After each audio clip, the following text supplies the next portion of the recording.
আমাকে তুই ধমকে দিচ্ছিস? আমার কাছে মেয়েরা কিছুই না, একটা ছাড়বো 10টা পেয়ে যাব। কিন্তু ও আমাকে একটু নাড়িয়ে দিয়েছে, তাই 5 কোটি টাকার প্রপার্টি ওর হাতে তুলে দিয়ে আমি ওকে আমার প্রেমে ফাঁসিয়েছিলাম। আমার কোনো লোকের হাতে 5,000 টাকা দিলে তোকে মেরে মাটিতে পুঁতে দেবে। কাল সকালে ফ্লাইট ধরে একবার মুম্বাই যা, ওখানে অলিতে গলিতে আমার নামে এমন গল্প শুনবি ফেটে যাবে। 500 টাকায় হসপিটাল, 1000 টাকায় মর্গ। একটা মেয়ের জন্য তো তোদের 14 গোষ্ঠীকে লাপাতাগঞ্জ পাঠিয়ে দেবো। এই চোরের বাচ্চা, তুই কাকে কি বলছিস জানিস? তোর মুম্বাইকে যে পকেটে রাখে সেই মাফিয়ার সাথে আমার লেনদেন চলে। রাজ বর্মা নাম শুনেছিস? আমরা একই ক্লাসের বন্ধু। দুবাইতে একটা ফোন যাবে আর তোর গল্প শেষ।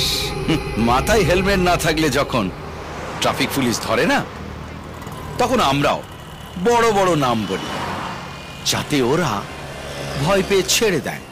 চাঁদ সাপের বাচ্চা আমি। নন্দিনীকে যদি আমি না পাই তাহলে তোর সঙ্গে ওকেও শেষ করে দেবো।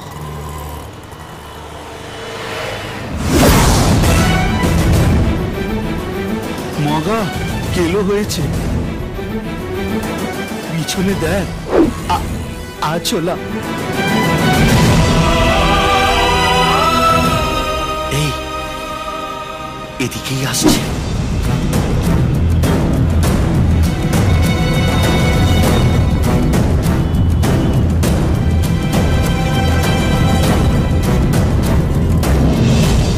আমাকে আরেকবার বাঁচানোর জন্য ধন্যবাদ।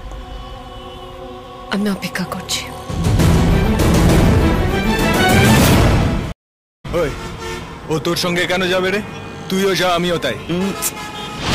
একটু আলাদা। আমি ওকে ফোন করে এখানে ডেকেছিলাম তুই যে কত বড় সেটা দেখাবার জন্য। আমি ওকে বলেছিলাম আমি নিজের সম্পর্কে যা বলবো সব মিথ্যে, আর ও নিজের সম্পর্কে যা বলবে সব সত্যি। নন্দিনী এখানে নেই, তাই আমি একটা হাঁড়ির খবর দিচ্ছি। আমার সম্পর্কে যা বলেছি সব সত্যি। তুই হারামিতে প্লেন পাস করেছিস আর আমি অনার্স নিয়ে